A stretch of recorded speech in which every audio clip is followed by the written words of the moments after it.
कारण सामान्य जीवाचा उद्धार व्हावा हे कळकळीच संतांना अंतकरण की उद्धार व्हावा. कारण किती वेळा जन्माला यायचं आणि किती वेळा फजिती करून घ्यायची. मला सांगा म्हातारपणाचं दुखणं बरं आहे का? आणि मला सांगा कमवताना तरी का सुख आहे का?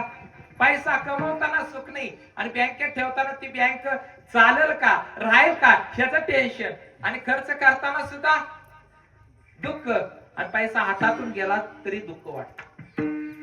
मग योग्य पैशाचा वापर करणं. कारण कीर्तन भजन कशासाठी आहे? माणसानं माणसासारखं वागावं यासाठी भजन कीर्तन आहे. विठ्ठल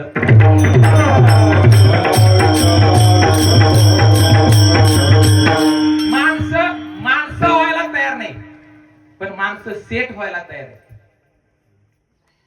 माणसं व्हायला तयार नाहीत पण माणसं सेट व्हायला तयार आहेत.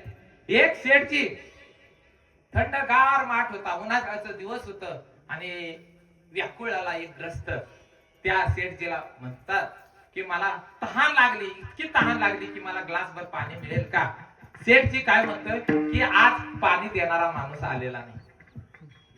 ज्यावेळी तो ग्रस्त म्हणतोय की माझ्यासाठी तुम्ही माणूस व्हा, पण सेठजी व्हायला तयार आहे पण माणूस व्हायला तयार नाही. आणि माणूस बनवण्याचे कारखाने अजून तयार झाले नाहीत. आणि माणूस म्हणून जगायला शिकवणारा किंवा माणसानं माणसासारखं वागावं हे जर कुठं असेल तर हे कीर्तनात भजनात हरिपाठात माणसानं माणसासारखं जगावं म्हणून कीर्तन प्रवचन हरिपाठ आहे. ह्या 8 तास कशासाठी? पैसा जास्त झाला नाही म्हणून नाही, पुण्यस्मरण का? कारण ह्यांनी केलेलं काम हे जगाच्या कल्याणासाठी आणि ह्यांच्या कीर्ती राहिलेत. अजून सुद्धा 5 वर्षानंतर हे पिल्लू सोडलं याचा अर्थ कीर्ती राहिली. गेले दिगंबर